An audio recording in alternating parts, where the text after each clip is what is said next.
So although I've been a statistician my entire career, and Python and R are my native languages, I'm actually not from West Bengal. I've spent a lot of time in India. I've been here since 2014, thinking about how to leverage analytic talent in India across the world. Bangalore itself, of course, is the center of analytics for the world. And a lot of things I've learned in the last several years, and AI has come up. And one of the things I've learned about AI, and I just met with Ernst & Young last week, and I asked them their definition of AI. It's the same thing that I've been doing since the 1980s. We just changed the definition and included a lot more things within that environment. But I do want to talk about AI, and unlike my colleagues and friends that have spoken before you, I'm going to take a little negative side. But since I am an analyst and I'm charged with coming up with solutions, I also have some solutions. Now, when I think about AI, I think the most intractable problem is this one. Now, of course, this is in Manila. This would never happen in Bangalore. And it turns out that this is actually not the problem. I used to think when they first started coming out with the self-driving cars that Google did, I said all we had to do was just plop that thing down the middle of Maratahali, and it would completely fail. But as it turns out, self-driving cars are really good at solving these kinds of problems. And in fact, once we get all the people out of the driver's seat, of course, I don't know how that's going to work in two-wheelers, but once we get all the people out of the driver's seat, then we won't be seeing this kind of problem. But there is a problem for self-driving cars, and it's this right here. And it's the amber light, the yellow light. You know, I forgot I'm in Bangalore, so let me explain to you what a traffic signal is. As you go to KR Circle or that ridiculous intersection on ORR, right between Mahadevapura and the Damlar area, there are these large lights hanging from the sky. Those are not Diwali celebration lights. Well, most of you are not from Bangalore, so you will know that. But the yellow light problem, the amber problem, goes back to a concept in AI called Moravec's problem. And Moravec's problem is there are things that we humans do all the time that we do without even thinking about. And it's really these intuitive things. So the yellow light problem is twofold for a self-driving car. One, different jurisdictions have different ways they treat a yellow light. In some places, you're not supposed to enter the intersection on a yellow light. In some places, it's okay to enter the intersection on a yellow light. But the bigger problem is the intuition. And I will say, you know, just last month, there was this pedestrian who was killed in Arizona by an Uber vehicle. And it turns out it wasn't the AI's fault. In fact, the detection system detected this pedestrian in the dark of night walking across the street 6 seconds before the collision. The problem is that the engineers had disconnected the automatic braking system. So it was a human error. But this remains a problem because yellow light, logically, you should slow down before a yellow light because you know it's going to turn red. Well, guess what? Human beings typically don't think that way. They see a yellow light and then they speed up. And so this causes a problem for AI-driven cars because they don't know whether to speed up and slow down because they cannot predict what a human being is going to do. So this is one problem. This is Dong Mingzhu. So you might have heard of her. She's the AC queen of China. She's a multi-billionaire time over and again because she has this huge air conditioning empire. Last year, she was cited for jaywalking. And of course, in China, when you're cited for jaywalking, not only do they shame you in public, but they also reduce your citizenship score. Now, the problem was she was nowhere near there in the city of Ningbo. But her face, since she's so famous there, her face was on the side of a bus. So the facial recognition system sees this bus going through, they pick out her face, they think she's jaywalking, and so they issued her a citation. And this is the country that's leading AI. Now, this one, I almost couldn't believe this, so I did a little due diligence. So Google now in their photos, they will automatically assemble your photos into a panorama. Any of you who are photographers out there, and if you try to do a panorama with a regular camera, it's fairly complex. You have to line up the shots, you have to be on a tripod, so you're making sure that it goes all the way, and then you use some kind of software to assemble it. Well, Google shortcut this. This was a post on Reddit. He hit the Google button to make a landscape shot, and this is what Google came up with. I'm not going to mention any companies in here, but the initials are IBM. And this was the reaction of one of the doctors when they did a study in Florida using an AI product that they have to suggest treatment for particular kinds of diseases. And the project became an utter failure. And I think Samir said this very well earlier, is that we have to expect these failures. But I think relying too much on these too early could cause problems. This is Christopher Wiley. So he was the original data scientist with Cambridge Analytica. And now he's become a whistleblower. I've been spending a lot of time listening to his interviews. And quite honestly, the guy's a little bit crazy. But there's such a fundamental truth in his journey and the way he articulates his journey, it's worthwhile listening. When they first formed Cambridge Analytica, they were a bunch of smart people getting together and solve a problem. At that point, they had no idea where it was going to lead. And when he says now, and he talks about his experience at Cambridge Analytica, he describes it as grossly unethical. Now, we have seen this in science throughout the years, where somebody who's smart and trying to solve a problem ends up creating something that can be quite damaging. And I think when we look at Brexit in the UK, and we look at the election of my own president in the USA, we know now that this was highly driven by the algorithms that Cambridge Analytica used, that essentially force-fed people, based on their profiles, information in order to narrow their decision base. And I think it was quite effective. Now, of course, this would never happen in India, right? Excuse me.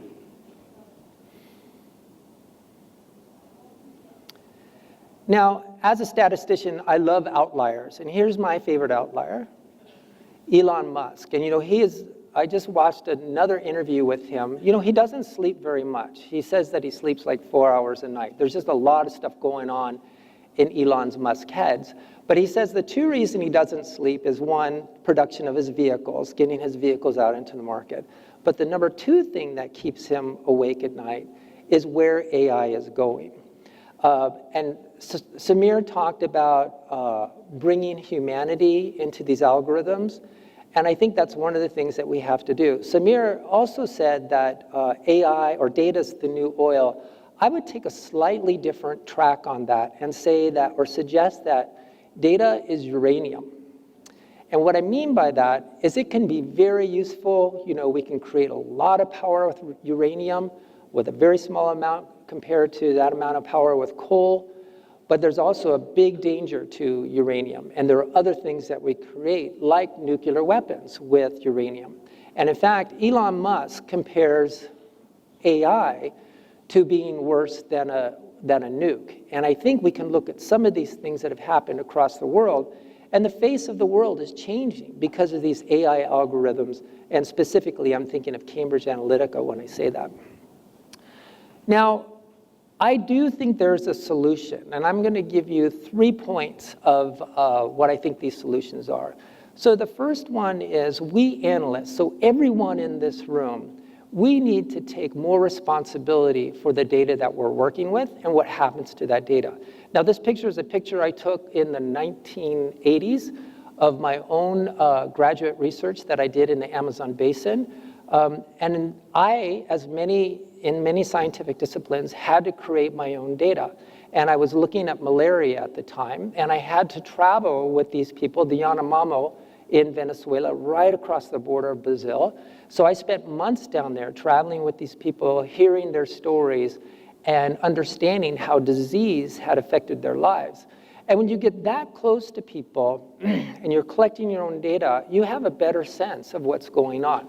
Now, I think it's more difficult. You know, this works in physics, it works in sociology, it works in biology, in these different disciplines where you essentially have to create your own data. But I think even for those of us who are pure statisticians and we're working with extant data sets, I think we need to take responsibility. Much like Christopher Wiley of Cambridge Analytica, to him it was just a small problem. He wasn't thinking about what was getting solved. We analysts have to take a similar level of responsibility to understand where our data is or where it's going from. Now, I ended up getting malaria. I don't think you have to go that deep into it, but at least understand where your data is coming from. So this might sound a little controversial, but I think AI should be regulated. And I think it should be heavy regulated. And what I'm thinking about there is that today AI is lumpy. Now, I'll let you know that I am very privacy paranoid. So I am not on Facebook. I use a secure email. I use a secure browser. When I do different kinds of banking activities or different kinds of activities, whether it's banking or shopping, I use different containers so I can't be tracked across. I have a VPN that's disguised, so no one can tell me, or no one can track what I'm doing. And yet, whenever I go into Google, they know who I am. With all those precautions, they know exactly who I am, they know what I've been up to. Now, on the other hand, my bank, and I won't say the name, HDFC, but I'll give you the initials, HDFC. So HDFC, you know, I log in, I put in my customer ID, I put in my password, I certify that, yeah, that's my information, and then they ask me, what's your favorite vacation spot? Go what? What's your favorite dessert? Gulab jamun. Does that get me in? No, because then starts death by OTP. And every 5 minutes I'm on that website, I'm getting an OTP, I'm getting an OTP. So clearly, HDFC has no idea who I am. Now, this is not a knock against HDFC. You know, banks are highly regulated and our infrastructure is not there. But the point is that groups like Facebook and Google are full on into AI, and nobody, even the statisticians in the room, nobody knows what they're doing. And we have a lot of people, a lot of companies, a lot of individuals that are being held back because they don't have the infrastructure. The problem is not intellect. We have all the intellect we need in this country to drive these kinds of models. The problem is the infrastructure. So my concern is that we're going to hit a point where we're chugging along and we've got these large actors up here, Google and Facebook and others, that could be doing things that are incorrect, but then we've got this whole mass of fast followers. And one day those infrastructure barriers are going to be removed, and boom, and it's going to be completely out of control, and we will have no way of controlling it. So I think we as analysts, we need to embrace GDPR. I think we as analysts need to embrace a similar kind of regulatory pressure that we have in banking, where we have internal people who are split different from the modelers that are validating the models. We have different people monitoring the models. And at the end of the day, we're responsible for us, it's the OCC, that we're responsible for what those models do. And I think that's the level of protection that we need to put onto AI. I think that AI can be done, but my concern is that it won't be done safely. So the third thing I want to talk about is digital literacy. I'm a statistician, and when I meet people and I say that I'm a statistician, invariably they say, oh, I hate statistics. Invariably. Now, I don't expect a lot of that in this room, but maybe a few of you will say, oh yeah, I hate it too. And I ask people why, and it's because they had a really bad learning experience. They had a bad learning experience. Now, 10 years ago, 15 years ago, who cares? Because statistics, it wasn't really that relevant until we had data and computers and the kind of processing of social network data that we have and psychometric data. It really didn't matter. But now nobody is immune from this. And I think for us to be protected, for the world to be protected, we analysts need to make a stand. So I want to tell you a little bit about a project that I've been working on. So Wells Fargo sponsors a number of government schools, and these are the most economically disadvantaged kids you'll ever run into in this country or any other country. And my question was, for kids that don't have access to a computer, and a couple of schools, Wells Fargo actually provides them computers, but I don't feel they're really embracing the technology because it's only at school. But for these kids, how do we bring up their digital literacy? And I think the problem with statistics is we make it so difficult for people to learn. At the end of the day, to understand how your data can be used and how you can be improperly influenced, you don't need to know how to code in Python. You don't need to know anything about random forest. You don't need to know anything about natural language processing. Because at the end of the day, it's simple statistics. And so that's what I've been trying to do, is to go into these kinds of schools. And I think if I can do it here, we can do it anywhere. And teach about statistics in an experiential way, in a hands-on way, with almost no math whatsoever. So here, what we do is we take everyone's height, and it's a big fun exercise for these kids to do. And then we start rolling dice. We start rolling goalie. So we roll 1 dice, and then we roll 2 dice. And we create a database with the number of times the number has appeared. And it really gets interesting when you start to use 2 dice at the same time. And then we write everything down. So we have these students start to create a database. And we've not used any math. This is all hands-on learning. The most complex math we get into is dividing by 10. That's the most complex. And these kids can divide, add, multiply, and subtract. So that's not a problem. And then we sit down and we talk about the results. Whenever we do an exercise, I always make them guess first. Like if we roll 2 die, what do you think the number we most roll is? And it's really funny, the results you get. You get everything, but almost always it's my favorite number. Now, kids are really good about identifying who's the tallest boy and who's the tallest girl, who's the smallest boy and who's the smallest girl, but they don't think about it beyond that. They only think about the outliers. And then at the end, we talk about it. Now, this is a median exercise. So median is a very powerful metric because it gets rid of the highs and gets rid of the lows. And if you take 40 students from a high school in Hyderabad and you divide them randomly into groups of 5, and then you take the median from each group and stand them up from high to low, they're pretty much the same height. These kids will never again look at a bowl of marbles where there are 90 white marbles and 10 black marbles and have any misconception if they pick 10, how many black ones will they get. These kids have completely understand that if they roll, now I'm not teaching them to gamble, I'm not, but these kids understand that if you roll 2 dice 100 times, you're gonna get 7 most of the time. And these kids now understand that median is a powerful predictor from one group to the next. And what I'm trying to do here, and I would appreciate any input that I can get from you, what I'm trying to do there is give them the fundamental data literacy, statistics without math, that help them understand that someone can use their data, someone can use someone else's data to drive them into a behavior that they might not otherwise take. You spoke about regulating AI. Yeah. But who is going to regulate? I mean, it's at a state level or a country level, or is it an international body, or, how will you do this kind of regulation? Yeah, I think that's a great question. You know, one of the things that's been interesting to me is I've been watching India's own data regulation process. And I think there are a lot of things that are really scary about that process. I think this whole idea of keeping data within India and within specific states within India is going to cause huge amount of problems.